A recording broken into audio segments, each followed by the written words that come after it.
Hi, I'm Jacob. I'm really nervous today because I'm about to do something very important. I'm going to Sarah's house to ask her to marry me. Sarah and I were classmates when we were younger, and we started dating again after meeting at a school reunion 6 months ago. We're both older now, in our 30s, and we've been talking about our future a lot. Sarah has been talking about getting married, and although it made me a bit nervous, I also thought it might be a good idea. So we decided to get married. I feel bad that I didn't propose to Sarah in a proper way. We decided to get married quickly without much planning. Just a few days ago, we finally decided that I would ask her formally at her house. I haven't met Sarah's parents since we started dating, but I remember seeing her dad once when we were in middle school, probably at a parent-teacher meeting or a school event. He seemed serious and focused on education, which impressed me. My own dad passed away when I was young, and he was more laid back. So seeing Sarah's dad being so involved stuck with me. He seemed like a serious person. I'm worried about what Sarah's dad will think when he learns we decided to get married so quickly and without a proper proposal. He might think our relationship of only 6 months is too short. The more I think about it, the more nervous I get. I had a hard time sleeping last night, and this morning I struggled to eat breakfast. My mom noticed and looked concerned. I told her I was going to introduce her to my girlfriend soon, but I didn't mention it's Sarah yet. I want to surprise her. My parents were also classmates in middle school, so I think she'll be happy to hear that my future wife is also a classmate. After my dad passed away, my family faced financial struggles, and I had to start working right after finishing middle school. My mom really helped me stay on track during that tough time. She's always positive, never speaks badly about others, and keeps a hopeful attitude, which has rubbed off on me. She doesn't ask much about my love life, probably because she knows I'm busy, but I want to reassure her. That's why I need today's meeting to go well. I'm feeling really nervous, like I might get a stomach ulcer. But seeing how anxious I am, my mom gave me a reassuring pat on the back and said, "You've got this, son." She's right. I can't afford to be weak now. I need to gather my courage. With that in mind, I made my way to Sarah's house. When I got there, Sarah greeted me at the door and welcomed me inside. "Come on in, my parents are waiting," Sarah said, which made me feel really nervous.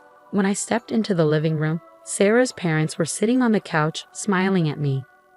"We're glad you're here. We've been waiting," they said warmly, and suddenly I felt a wave of relief wash over me. It wasn't as intimidating as I had feared. They seemed friendly and welcoming, and I started to think this meeting might turn out okay. After introducing myself, Sarah's mom brought out some tea. "Thank you," I said gratefully. "I didn't know you went to middle school with Sarah," I exclaimed, surprised. "Were you ever in the same class as her?" she inquired. I explained that we hadn't shared a class, but Sarah had approached me at the school reunion. "Oh, I understand. But I should remember you if you were a top student, even from a different class," she pondered, resting her hand on her cheek, looking puzzled. Before I could respond, Sarah interjected with a laugh. "Jacob wasn't exactly a star student, was he? Always pretty average, right?" I wish Sarah hadn't been so blunt, but it was too late. I glanced at Sarah's mom and saw her looking at me with an unreadable expression. Sarah's comment changed the mood in the room. What was once a pleasant atmosphere turned heavy and silent. After an awkward pause, Sarah's dad spoke up. "Which college did you attend?" "I never went to college. In fact, I didn't even finish high school. I had started working right after middle school." I was planning to be honest about my past when suddenly, a cup of tea flew towards me before I could finish my sentence. At the same time, there was a shout. "Don't lie to me. Sarah told me you were a CEO, but you're just a dropout who's been working since middle school. How can I trust someone like you to run a company?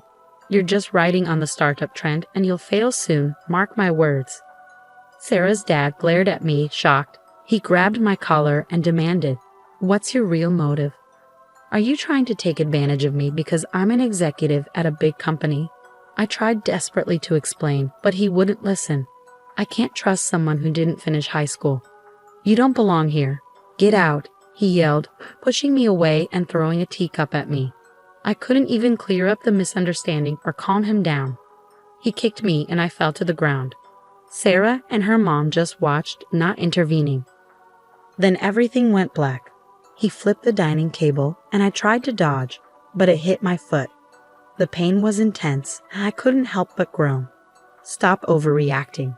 It can't hurt that much. Sarah's dad scoffed. Even Sarah joined in, saying, "You're so weak for a man. This is pathetic." I knew I had to get out of there. Despite the pain in my foot, I managed to leave Sarah's house. When I got home, my mom, who had been eagerly waiting for me, rushed out to greet me. Seeing her, I felt so relieved that I passed out. "Jacob, thank goodness you're awake." My mom's worried face greeted me as I opened my eyes, tears welling up in her eyes. As I came to, memories of what happened at Sarah's house flooded back. I was supposed to make her happy, but instead, I ended up causing her worry and sadness. "I'm sorry, Mom. I don't think I can introduce you to my girlfriend after all," I confessed. "Don't worry about it, Jacob. I'm just glad you're awake," my mom reassured me. "I was really surprised when you collapsed in front of me. You slept for a full day due to the shock. According to the doctor, it seems like you broke a bone in your toe. You'll be discharged from a hospital soon, but it'll take about a month to heal. They also found bruises all over your body." Prompted by my mom's encouragement, I began to recount what had happened that day. As soon as I mentioned Sarah's last name, I noticed a change in my mom's expression. "Johnson, you don't mean..." Her face turned pale.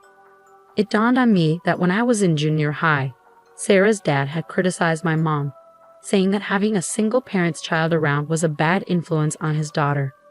My dad wasn't around during my junior high years, and my mom, who was working hard every day, could only attend school events once in those 3 years. She was hurt deeply by what Sarah's dad said to her on that occasion. She never spoke about it or showed any signs of being affected by it. But now, seeing my mom's frustrated expression, saying, "I can't believe the person who said such a thing hurt my son," my anger surged. It wasn't just about him looking down on me for only finishing junior high, but he had also hurt my mom in the past. At that moment, I resolved to confront them, father and daughter.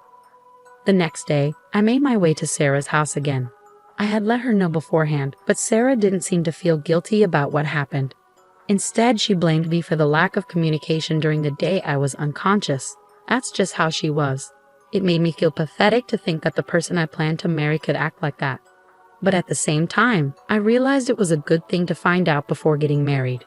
When I arrived at Sarah's house, both her parents were waiting outside. "Daring to come back here? Don't you dare set foot in this house again." Sarah's dad was already being aggressive.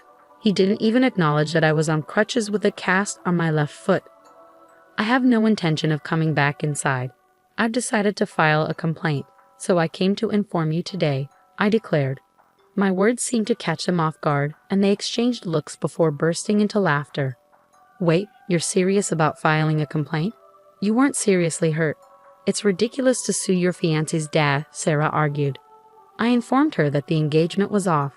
I thought they might be surprised or upset when I mentioned the complaint and the breakup, but they didn't seem to care.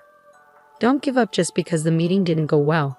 If you apologize, Jacob, I'll ask my dad to give you another chance," Sarah said arrogantly. "Why should I apologize?" I felt my anger rising, and I said firmly, "I have nothing to apologize for. I'm serious about both ending the engagement and filing the complaint." Then Sarah, trying to play the tragic hero, said, "My father could easily squash something like a police report. He could even make this broken engagement disappear if it happened now." I couldn't believe her audacity.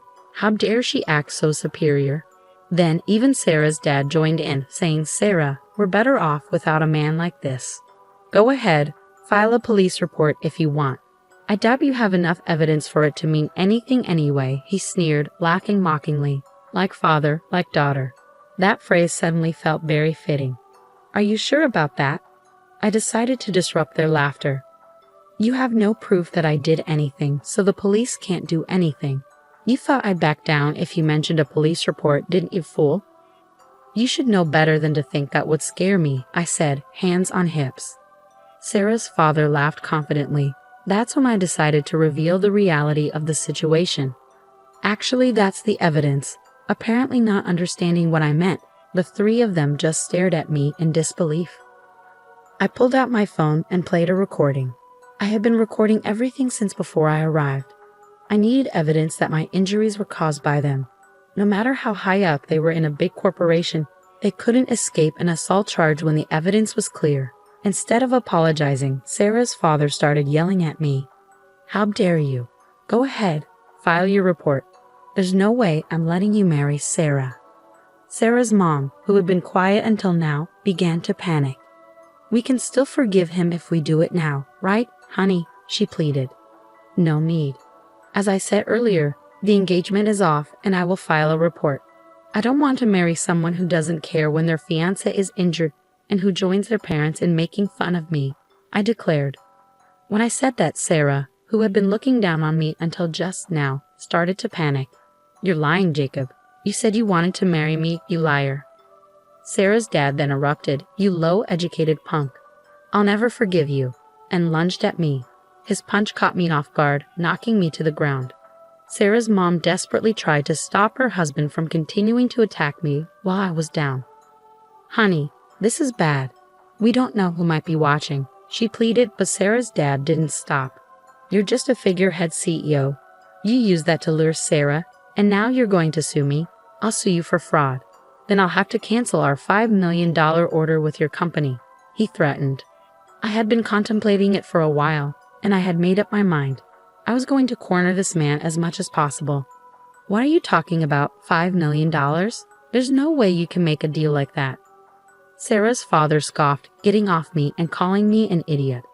It was time to show him reality. I called my mother. What are you going to achieve by calling your mother?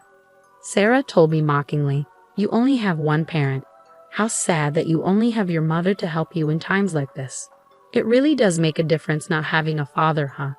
Sarah's father, unaware of what was coming, continued to look down on me. It was almost comical. About 10 minutes later, the moment I had been waiting for arrived. Sarah's father's phone started ringing. He said it was from his company and answered the call. At first he spoke confidently, but his speech gradually became sluggish, and his face turned pale. As soon as he ended the call, he glared at me. What the hell have you done? He demanded. I did exactly what I said earlier. I canceled the order. I didn't want to do business with a company that looks down on people for their education level or family background, I explained calmly. Sarah's father still seemed skeptical. There's no way someone with your low education level could do that. Do you have connections or something? He scoffed, continuing to belittle me for my limited education. I lost all interest in continuing the conversation. Believe what you want. Goodbye, I said and turned to leave. Wait a minute. Sarah's father tried to chase after me, shouting, but he was stopped by Sarah and her mother, demanding, what's this about $5 million? What was that phone call about? He was stuck. It was true that I only finished middle school, and it could be said that I just caught the startup wave. But with the money I saved with my mother, I started a successful business that traded with major companies. Now I had my mother, who was the vice president of my company, contact Sarah's father's company. I didn't want to mix personal matters with work, but I had reached my limit. When I got home and saw my mother's usual cheerful face, I felt guilty for bringing my personal matters into it. I felt like my time as a CEO was over, and I regretted making my mother take on such an unpleasant role. Sorry, Mom, for making you make that unpleasant call. I apologized. But instead of being upset, my mother was smiling. When I asked her why, she said, I came up with a good idea and decided on my own, without consulting you, the CEO. It turns out, when my mother called the president of the other company, she told them what Sarah's father had done to me. She suggested that if Sarah's father was fired, the cancellation of the order could be revoked. By the time I got home, the president of the other company had called to say that Sarah's father had indeed been fired. True to her word, my mother continued the order. I didn't mind making the call, and we didn't have to search for another supplier. We simply removed a toxic individual who only cared about status and insulted others. With that, my mother encouraged me as if there was nothing to worry about. Afterwards, I received numerous calls and emails from Sarah, pressuring me to marry her, so I blocked her number. According to a story I heard from a middle school classmate, after this incident, Sarah found out I was the CEO and approached me at the reunion. She likely wanted to be the CEO's wife and began dating me, discussing marriage. Sarah's father was arrested because I filed a complaint. Sarah's mother, who had been boasting about her husband's job at a major company, couldn't bear the neighborhood's judgment upon learning he was arrested. She seemed to have disappeared somewhere, leaving Sarah behind. It was a fitting end for a mother and daughter who were solely concerned about their image. I maintained our contract with the company where Sarah's father had worked, and we now have a good relationship. There are discussions about new projects, and it seems like my days will remain busy but fulfilling for a while.